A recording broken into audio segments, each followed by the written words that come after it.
नमस्कार दोस्तों, कैसे हैं आप। आई होप कि आप अच्छे होंगे। दोस्त, हम लोग क्या पढ़ रहे हैं। कल हम लोग इंग्लिश ग्रामर के अंदर आर्टिकल के बारे में हम लोग शुरू किए हैं पढ़ाई करना, ठीक है, जिसमें हम आर्टिकल के बारे में बता दिए थे और यूज ऑफ ए एन के बारे में बता दिए थे। और आज के दिन हम बोले थे कि कल हम आपको द के यूज के बारे में सिखाएंगे, लेकिन आज हम द के यूज के बारे में तो सीखेंगे ही सीखेंगे, लेकिन सबसे पहले हम यह जानने की कोशिश करेंगे कि THE को कहाँ द बोलते हैं और कहाँ दी पढ़ते हैं। यानी स्पेलिंग एक ही रहता है THE, लेकिन कहीं द बोलते हैं तो कहीं दी बोलते हैं। तो कहाँ द बोलेंगे, कहाँ दी बोलते हैं, कहाँ द बोलते हैं, सबसे पहले हम यह जानेंगे, फिर यूज ऑफ द के बारे में पढ़ेंगे, देखेंगे, समझेंगे। तो आइए शुरू करते हैं। देखिए, यूज ऑफ द, आज हम लोग इंग्लिश ग्रामर के अंदर यूज ऑफ द के बारे में पढ़ेंगे।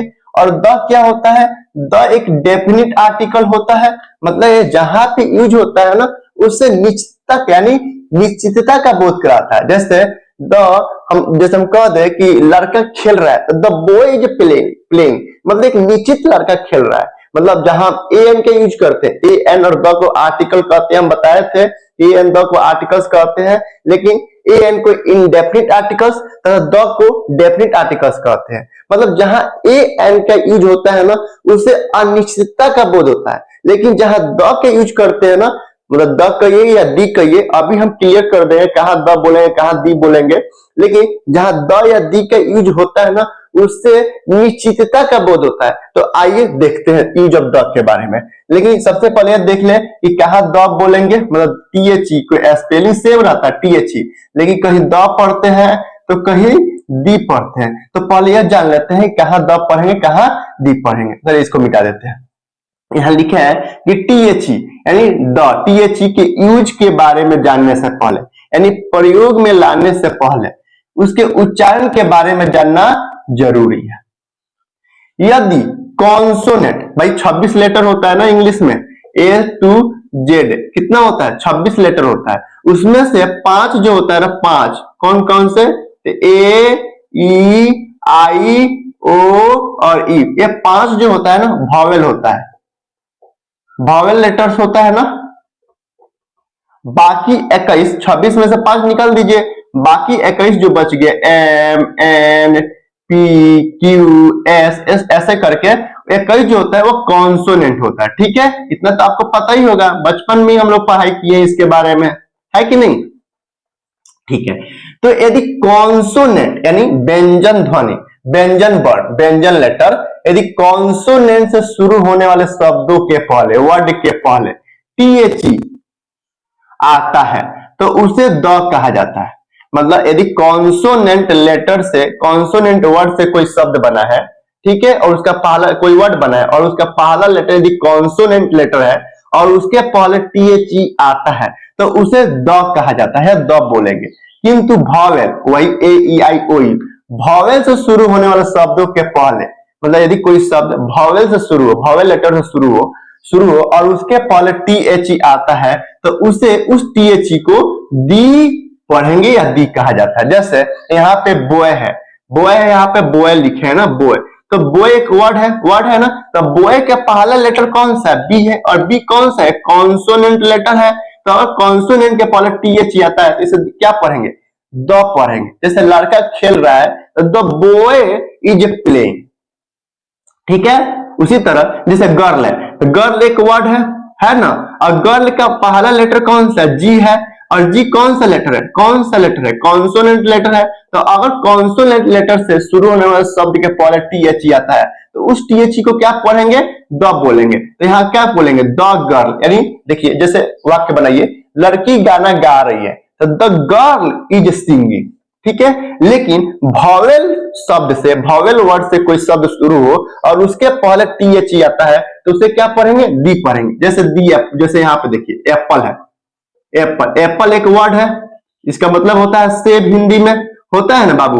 तो एप्पल के जो पहला लेटर है ए, एक कौन सा लेटर है? वॉवेल लेटर है। तो वॉवेल से शुरू होने शब्द के पहले अगर THE आता है तो उसे क्या पढ़ेंगे? दी पढ़ेंगे। तो दी एप्पल। जैसे सेब लाल है, मतलब डी जहां लगाते हैं ना, द या दी लगाते हैं तो उससे निश्चितता का बोध होता है। तो जो सेब लाल है मतलब कोई निश्चित सेब की बात हो रही है कि यह सेब लाल है, तो दी एप्पल इज रेड, यानी दी पढ़ेंगे।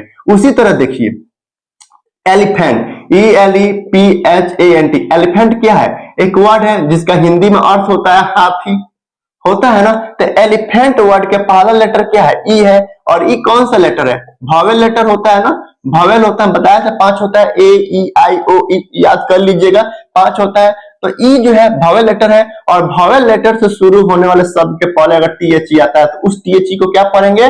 दी बोलेंगे। तो दी एलिफेंट, यानी हाथ, देखिए वाक्य बनाइए, हाथी बड़ा है, तो दी elephant is big. I hope कि आपको उच्चारण के बारे में समझ में आया होगा। लेकिन लेकिन लेकिन लेकिन लेकिन लेकिन एक नोट है, और नोट पे हम स्टार मार्क लगाए हैं, आप भी स्टार लगा लीजिएगा। कह रहा है कि द THE को द पढ़े कि दी पढ़े, इसके लिए हमेशा वर्ड यानी शब्द के साउंड पर ध्यान देना है। जो वर्ड है ना उसके साउंड पे यानी आवाज पे ध्यान देना है, ना कि लेटर्स पर। ये पूरा मामला गड़बड़ा दिया ना। यहाँ पे क्या बताए थे कि कॉन्सोनेंट से शुरू होने वाले शब्द के पहले अगर THE आता है तो उसे द बोलेंगे, लेकिन वॉवेल से शुरू होने वाले शब्द के पहले अगर THE आता है तो उसे दी पढ़ेंगे। लेकिन यहाँ पे देखिए मामला ही गड़बड़ कर दिया। क्या कह रहा है कि THE यानी THE को द पढ़े कि दी पढ़े, इसके लिए हमेशा वर्ड के साउंड पर ध्यान देना है, यानी आवाज पर ध्यान देना है, न कि लेटर पे। जैसे यूनिवर्सिटी है तो यूनिवर्सिटी यू से शुरू हुआ है, यूनिवर्सिटी जो है यू से शुरू हुआ है, और यू क्या है? वॉवेल है, लेकिन इसका आवाज देखिए, वैसे तो दी लगाना चाहिए इस नियम के हिसाब से, लेकिन आवाज पे ध्यान दो। यूनिवर्सिटी य आ रहा है ना, you knee war C T ऐसे आ रहा है ना, यूनिवर्सिटी य से शुरू हो रहा है ना, लेकिन लेटर कौन सा है? Vowel letter. तो आवाज कौन सा है? कॉन्सोनेंट है, यानी व्यंजन ध्वनि है। मतलब वॉवेल साउंड है तो दी पढ़ेंगे, और कॉन्सोनेंट साउंड है तो द पढ़ेंगे। तो कॉन्सोनेंट साउंड है यानी व्यंजन ध्वनि है यूनिवर्सिटी, तो द यूनिवर्सिटी पढ़ेंगे। जैसे यूनिवर्सिटी प्रसिद्ध है, द यूनिवर्सिटी यू है लेकिन उच्चारण क्या आ रहा है? यह आ रहा है। The university is famous, the university नहीं, द यूनिवर्सिटी इज फेमस। मतलब कहने का मतलब है, एक और देख लेते हैं फिर बताते हैं। कह रहा है कि मतलब ईमानदार आदमी, ईमानदार आदमी। अब आदमी के पहले ऑनेस्ट आया है, और ऑनेस्ट क्या होता है भाई? विशेषता है, एडजेक्टिव है। तो हम आपको बताए थे आर्टिकल के बारे में, हम शुरू में बताए थे कि वैसे तो आर्टिकल का प्रयोग नाउन के पहले होता है, किंतु यदि उस नाउन के पहले एडजेक्टिव आ जाए तो आर्टिकल्स उस नाउन के पहले न होकर एडजेक्टिव के पहले होता है। उसी तरह यदि एडजेक्टिव के पहले एडवर्ब आ जाए तो आर्टिकल्स उस एडजेक्टिव के पहले न होकर उस एडवर्ब के पहले होता है। तो देखिए यहाँ पे मैन है, और मैन के पहले ऑनेस्ट एडजेक्टिव है, तो आर्टिकल द का प्रयोग कहाँ करेंगे? द भी आर्टिकल है, द का प्रयोग कहाँ करेंगे? ऑनेस्ट के पहले। लेकिन ऑनेस्ट में देखिए वर्ड कौन सा शुरू? Honest, HONEST। ऑनेस्ट में H है, H कॉन्सोनेंट है, तो इसके बारे में हम इसमें यहाँ पे बताया था कि अगर कॉन्सोनेंट से शुरू होने वाले शब्द के पहले THE आता है तो उसे क्या बोलेंगे? द बोलेंगे। लेकिन फिर हम बताए थे नोट में कि उच्चारण पर ध्यान देना है। अगर उच्चारण अगर वॉवेल साउंड है तो दी पढ़ेंगे, और कॉन्सोनेंट साउंड है तो द पढ़ेंगे। तो ऑनेस्ट में ऑनेस्ट कैसे लिखिएगा? औ ऐसे लिखिएगा, औ ऐसे लिखिएगा ना, औ ऐसे लिखेगा। और अ क्या होता है? स्वर वर्ण होता है, यानी वॉवेल्स में आता है, वॉवेल्स में आता है, नहीं पढ़े ए अ आ हर्ष दीर्घ री ए ऐ ओ, ये सब वॉवेल साउंड होता है, स्वर ध्वनि होता है। तो अ आ रहा है, अ, तो यहाँ पर क्या पढ़ेंगे? दी ऑनेस्ट पढ़ेंगे। जैसे ईमानदार आदमी का सम्मान होता है, तो दी ऑनेस्ट, द ऑनेस्ट नहीं, दी ऑनेस्ट मैन इज रेस्पेक्टेड। अब देखिए कहने का सिंपल सा मतलब है बाबू कि ए एंड द कि यूज के बारे में जब भी यूज करिएगा ना तो ज्यादा करके उच्चारण पे ध्यान देना है। ए एन के बारे में अगर उच्चारण कॉन्सोनेंट है तो ए का यूज, अगर उच्चारण वॉवेल है यानी स्वर ध्वनि है तो एन का यूज। उसी तरह द THE को द पढ़ेंगे कि दी पढ़ेंगे, उच्चारण पर ध्यान दीजिएगा। अगर उच्चारण वॉवेल साउंड है, वॉवेल साउंड है तो दी, अगर उच्चारण कॉन्सोनेंट साउंड है तो द पढ़ेंगे। इतना तो हो गया, समझ में आया? ठीक है, आगे दूसरा देखिए। यह पहला नियम हो गया यूज ऑफ द में। अब दूसरा नियम देख लीजिए। कह रहा है कि द के यूज, द का द THE मतलब द पढ़े के दी पढ़े। अब आप देखिएगा वर्ड टू वर्ड देख लीजिएगा, तय कर लीजिएगा। THE द पीछे की ओर मुड़ता है, द जो है पीछे की ओर मुड़ता है, यानी इसका प्रयोग उस नाउन, नाउन मतलब संज्ञा, उस नाउन के पहले भी होता है जिसकी चर्चा वाक्य में पहले हुई रहती है, यानी वाक्य मतलब सेंटेंसेज। द पीछे की ओर मुड़ता है, यानी इसका प्रयोग उस नाउन के पहले भी होता है जिसकी चर्चा वाक्य में, सेंटेंस में पहले हुई रहती है, तथा उस अगले वाक्य में, अगले सेंटेंसेज में, नेक्स्ट सेंटेंसेज में रिपीट करना होता है।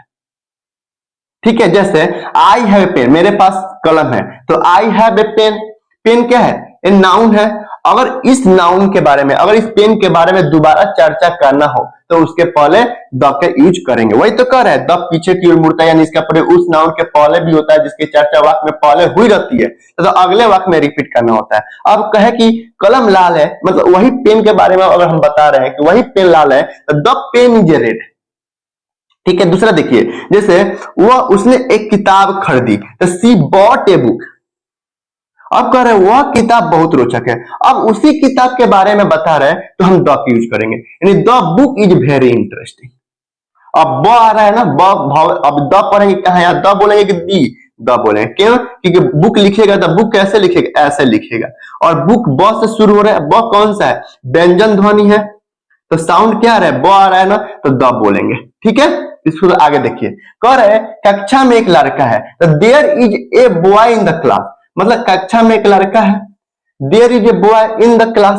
अब कह रहा है कि वह लड़का मेरा दोस्त है, उसी लड़के के बारे में चर्चा हो रही है, तो द बॉय, द बॉय मतलब द लगाएंगे, यानी द पीछे की ओर मुड़ता है, यानी इसका प्रयोग उस नाउन के पहले भी होता है जिसकी चर्चा वाक्य में पहले हुई रहती है, तो अगले वाक्य में रिपीट करना।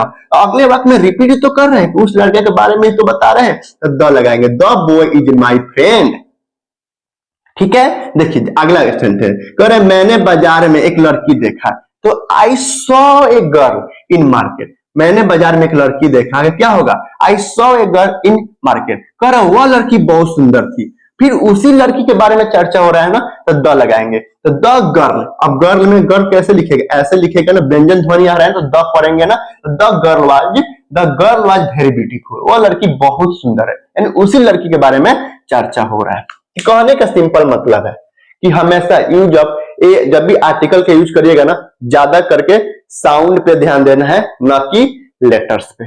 तो अभी ज्यादा बोर्ड है नहीं, बोर्ड बड़ा है नहीं, देखिए ना बोर्ड कितना, एक हाथ का तो ही है, एक बीता, दो बीता, दो बीता का बोर्ड है। ठीक है, तो अभी हम दो लिखे हैं, फिर हम कोशिश करेंगे डेली थोड़ा थोड़ा समझाने के लिए। ठीक है, तो आज इतना ही रहने दीजिए, फिर कल हम आगे बढ़ेंगे।